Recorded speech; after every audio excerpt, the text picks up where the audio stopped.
Bapak Ibu, saudara-saudara yang kekasih dalam Kristus, selamat malam, selamat berjumpa dalam saat teduh malam bersama dengan Badan Pekerja Sinode Wilayah 4 Makassar.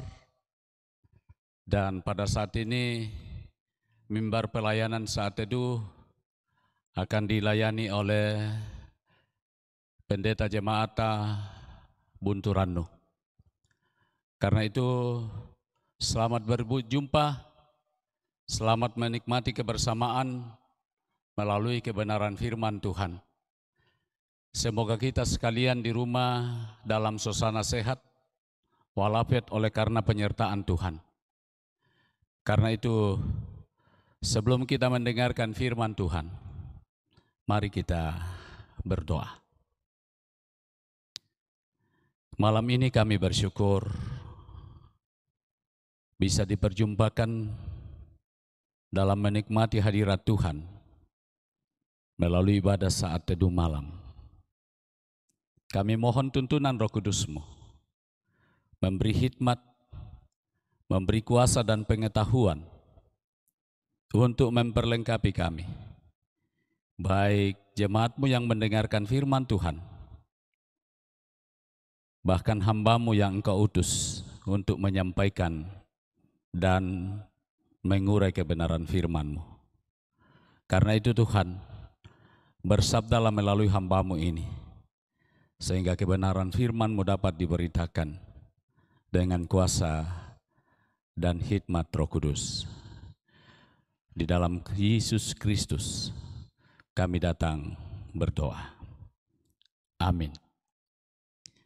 Bapak Ibu Saudara, sahabat saat teduh malam.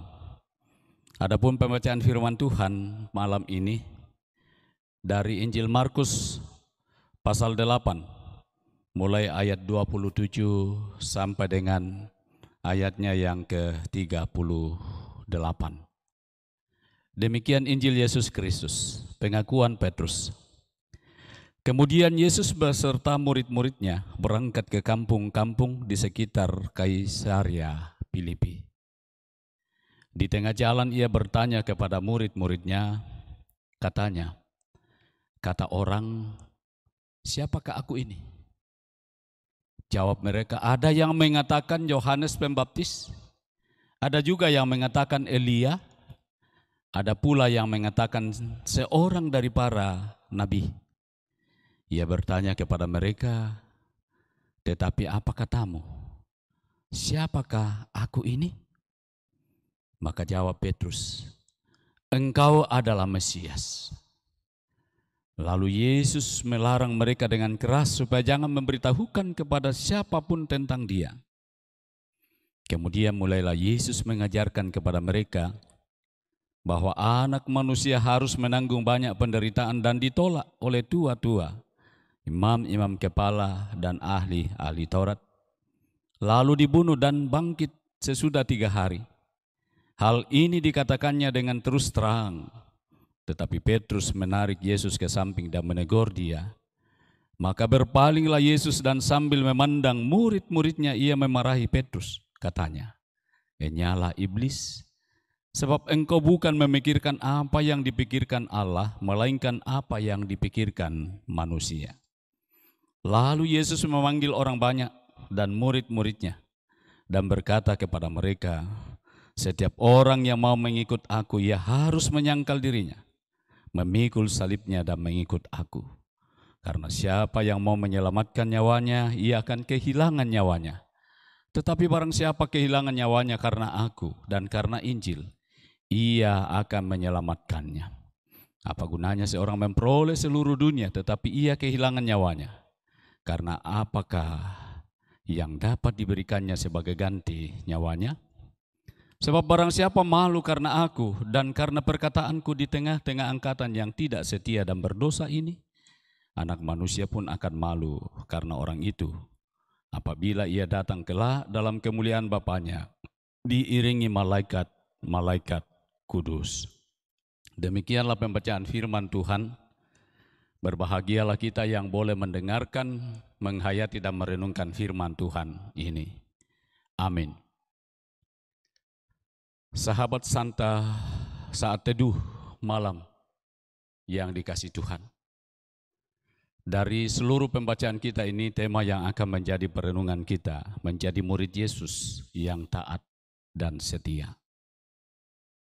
Bapak Ibu Saudara, Dietrich Bonhoeffer, dia adalah seorang pendeta jemaat di Jerman. Ia menulis sebuah buku yang berjudul The Cost of Discipleship. Bonhoeffer mengingatkan bahwa ada harga yang harus dibayar untuk menjadi murid Kristus. Anugerah Tuhan tidak serta-merta membuat kita hidup merdeka tanpa suatu perjuangan sebagai murid Kristus. Menjadi murid Kristus berarti kita harus meneladan kepada Sang Guru. Saudara yang kekasih dalam Tuhan, dalam pembacaan kita saat ini berbicara tentang perjalanan Yesus dan para murid menuju Kaisaria Filipi. Yesus bertanya kepada para muridnya tentang pendapat orang tentang siapa Yesus. Ada beberapa pendapat orang tentang Yesus. Ada yang menyebutnya sebagai Yohanes Pembaptis. Ada pula yang mengatakan Elia. Dan ada pula yang menyebutnya sebagai Nabi. Saudara-saudara menjawab pertanyaan tersebut. Petrus dikisahkan sebagai murid yang menjawab pertanyaan tersebut dengan jawaban, Sui eiho Kristus, engkau adalah Kristus. Yang kemudian menarik dalam ayat 30, Yesus memerintahkan kepada para murid untuk tidak menceritakan kepada siapapun tentang dia atau tentang Yesus. Sahabat, saat teduh malam, perintah ini tentu tidak dapat dipisahkan dengan perikop selanjutnya, di mana Yesus berkisah tentang penderitaan yang akan dia alami sebagai bagian dari perutusan Yesus. Mendengar penderitaan yang akan dialami Yesus, Petrus pun bersegera mencegah Yesus untuk melanjutkan apa yang ia sampaikan. Namun Yesus malah memarahi Petrus karena ia mencegah anak manusia mengalami salib. Yesus mengingatkan bahwa seorang yang mengikut Yesus harus bersiap untuk menyangkal diri. Aparnesasto eauton, harus memikul salib, apatoton stauron, dan mengikut Yesus, akolou teisomoi. Saudara yang kekasih dalam Kristus, dari 3 syarat mengikut Yesus ini, tentunya itu sudah tidak asing lagi bagi kita. Menyangkal diri ini dimaknai sebagai mengalahkan ego kita dan kepentingan diri sendiri serta menjadikan Tuhan sebagai pemimpin di atas kehidupan. Menahan diri tentu bukan hal yang sederhana dan bukan sesuatu hal yang mudah atau gampang. Memikul salib ini menandakan sebagai sebuah keinginan untuk mengalami penderitaan, kemauan untuk turut serta dalam perarakan penderitaan Kristus melalui berbagai tantangan serta penderitaan yang akan kita alami manakala kita menjadi murid Kristus. Menjadi murid Kristus tidak berarti serta-merta tantangan hidup akan lenyap. Menjadi murid Kristus merupakan kemauan untuk memiliki kesadaran penuh menghadapi tantangan hidup dengan taat dan tabah. Syarat yang ketiga, saudara-saudara, mengikut Yesus berarti dimaknai sebagai kesediaan untuk hidup dalam ketaatan sebagai seorang murid. Mengikut Yesus berarti memiliki kesetiaan dan kesanggupan untuk meneladan apa yang telah dilakukan oleh Yesus sebagai Sang Guru menjadi seorang murid yang taat dan meneladan sang guru, itu adalah merupakan sebuah panggilan. Untuk mengikut dia memanglah tidak mudah dan sederhana. Dibutuhkan sebuah tekad dan kemauan untuk turut serta dalam pengorbanan, dalam perjuangan, bahkan penderitaan Yesus. Saudara-saudara yang kekasih dalam Tuhan, ketaatan seorang murid ditunjukkan dengan kesediaan untuk menyerahkan nyawanya demi Injil. Saudara-saudara, menjadi murid yang taat dan setia itu menuntut sebuah komitmen yang tinggi dari murid untuk memiliki kepatuhan kepada sang guru. Ada beberapa hal yang patut kita renungkan dari pembacaan firman Tuhan. Kalau kita bandingkan dalam Yesaya pasal 50 ayat 4 sampai 9a, di situ digambarkan bagaimana kepatuhan seorang hamba Tuhan. Seorang hamba Tuhan menyampaikan ucapan yang adalah kehendak dari sang guru. Seorang hamba Tuhan yang juga memiliki telinga yang taat untuk mendengar. Seorang hamba Tuhan bahkan siap merelakan dirinya untuk menderita dan dihina. Ketaatan seorang hamba Tuhan itu digambarkan sebagai ketaatan seorang murid. Hal yang berikut saudara yang kita renungkan dari firman Tuhan malam ini, tentu saja ketaatan seorang murid tidak perlu dimaknai sebagai sikap yang tidak kritis terhadap pengajaran gurunya.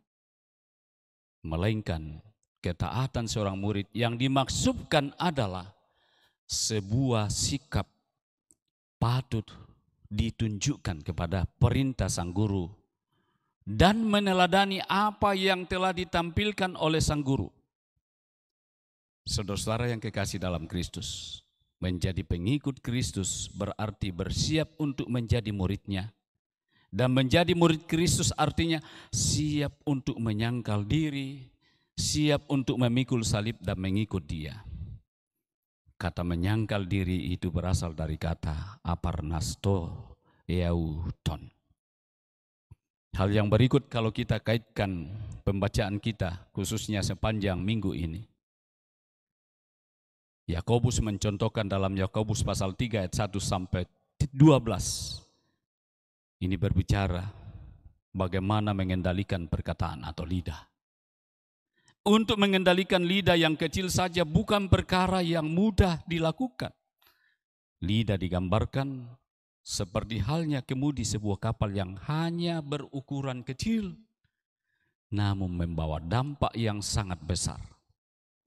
Melalui kemudi yang kecil itu, kapal bisa digerakkan dan dibawa kemana pengemudi mau. Yakobus 3 ayat 4. Maka dengan mengendalikan lidah saudara-saudara, kita menguasai seluruh tubuh kita. Mengendalikan lidah menjadi salah satu tindakan menyangkal diri. Bapak Ibu Saudara, sahabat saat teduh malam, mari kita merenungkan beberapa hal sebagai refleksi dalam memahami kebenaran firman Tuhan malam ini. Bahwa pengenalan yang benar akan Yesus itu menentukan kesetiaan seseorang dalam mengikut dan melakukan kehendaknya. Mengikut Yesus dan melakukan kehendaknya berarti menyangkal diri dan memikul salib. Memberi diri untuk dibentuk, diubah seturut dengan kehendaknya. Bandingkan dengan Yesaya 50 ayat 4-9 tentang ketaatan seorang hamba Tuhan. Kapan dan dimanapun sebagai pengikut Yesus tidak ragu dan tidak malu menderita demi kebenaran dan keadilan. Kuasa dan kasih Yesus adalah menjadi jaminan penyertaan dan perlindungannya bagi setiap orang yang melakukan panggilan Tuhan dalam hidupnya dan pelayanannya. Karena itu saudara-saudaraku yang kekasih, berdirilah teguh, jangan goyah dan giatlah selalu dalam pekerjaan Tuhan. Sebab kamu tahu bahwa dalam persekutuan dengan Tuhan jeripayamu tidak sia-sia. 1 Korintus 15 ayat 58. Bapak Ibu Saudara, Semoga kita menjadi murid-murid Yesus yang taat dan setia hingga akhir. Roh Kudus menolong dan menguatkan kita. Amin.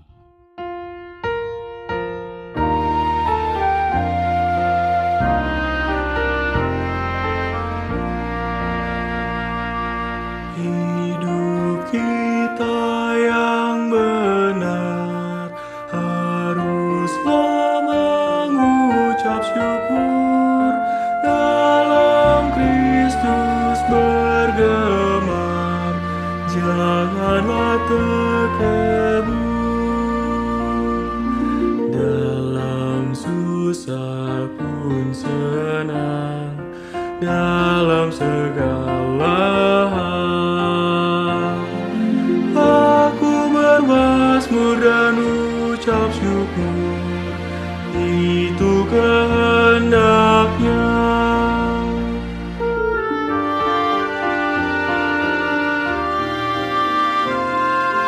Biar badai menyerang, biar ombak menerjang, aku akan bersyukur kepada Tuhanku. Dalam susah pun senang, dalam segala hal aku bermazmur dan ucap syukur, itu kehendaknya. Mari kita berdoa. Kami bersyukur malam ini diberkenan oleh Tuhan dalam menikmati kebenaran firman-Mu.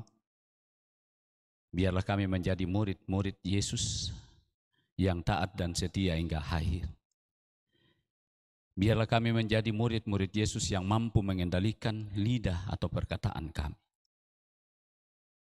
Biarlah firman-Mu menjadi tuntunan dalam mengendalikan setiap kata, kalimat yang keluar dari mulut kami, yang dapat membangun, yang dapat memberikan inspirasi, yang dapat menyatakan kasih kepada sesama. Karena itu Tuhan, melalui saat teduh malam ini, berdoa bagi seluruh jemaat-Mu di tengah-tengah pandemi ini, supaya mereka terus dikuatkan, dimampukan. Tuhan terus beri kekuatan kesehatan. Kami berdoa bagi jemaat-Mu yang mengalami pergumulan, bagi mereka yang sedang isolasi mandiri, bagi mereka yang terpapar, biar Tuhan memberkati makanan, obat-obatan, dan minuman, pendampingan yang dilakukan, sehingga mereka boleh mengalami jamahan dan lawatan Tuhan. Bagi mereka yang kehilangan anggota keluarga karena COVID-19, Tuhan menguatkan dan menghiburkan. Bapa di sorga, berkati seluruh jemaat-Mu yang punya kesempatan dan waktu malam ini untuk mendengarkan firman-Mu. Biarlah kami menjadi murid-murid Kristus yang senantiasa menyatakan kualitas hidup dalam berbagai aktivitas kehidupan kami sehari-hari. Hamba-Mu berdoa bagi badan pekerja Sinode Wilayah 4, Tuhan terus memberkati dalam menata pelayanan badan pekerja klasis yang ada di Wilayah 4. Dan sekaligus juga kami berdoa akan rencana pelaksanaan sidang Sinode AM yang ke-25 di Toraja Utara. Berkati seluruh panitia dan peserta, agar kesempatan ini di tengah-tengah pandemi boleh kami manfaatkan dengan baik dalam membicarakan pelayanan, strategi ke depan dalam rangka tugas dan tanggung jawab kami. Inilah doa syafaat kami persembahkan kepadamu. Semuanya ini kami sampaikan bukan karena kehendak kami, tetapi melainkan kehendak-Mu. Di dalam nama Tuhan kami Yesus Kristus kami mempersembahkan doa kami ini. Amin.